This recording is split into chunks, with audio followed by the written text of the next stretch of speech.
Here's all of the wild shit going on in US politics right now. So first of all, we have Nicole Collier, who was a Texan state Democrat who was essentially held hostage inside the Texan State House for over 24 hours because she refused to sign a Republican permission slip, which would essentially force all Texan state Democrats to be under law enforcement escort until the House could reconvene to vote on new congressional maps to basically create 5 more Republican-leaning seats to help Trump in the midterm elections.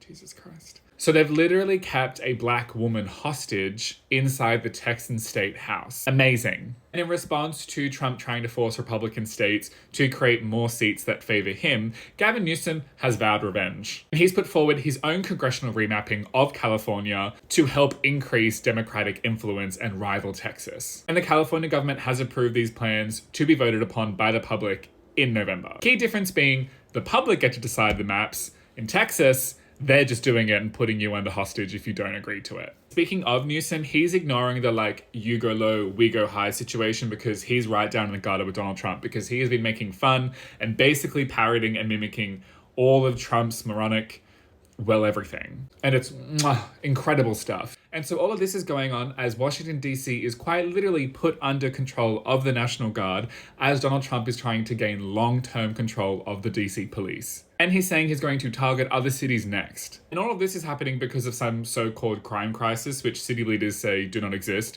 And in fact, crime rates in DC are the lowest they've been in 30 years. Fascism tracker. We're here. JD Vance also tried to do some stupid photo op thing where he hands out burgers to the National Guard, but then he got booed and that was really funny.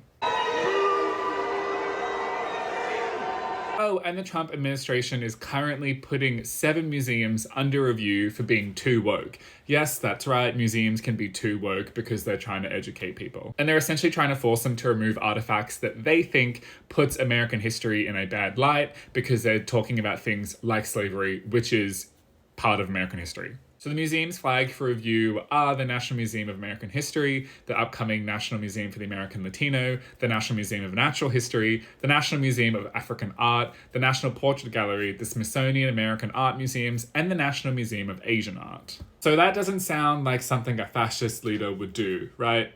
Oh wait. Now Donald Trump has stepped out again with ill-matching makeup on his hand. And listen, this is what happens when you demonize queer people because there's seriously no one in that administration that doesn't know how to color match. Or when the plague's back, like the original one.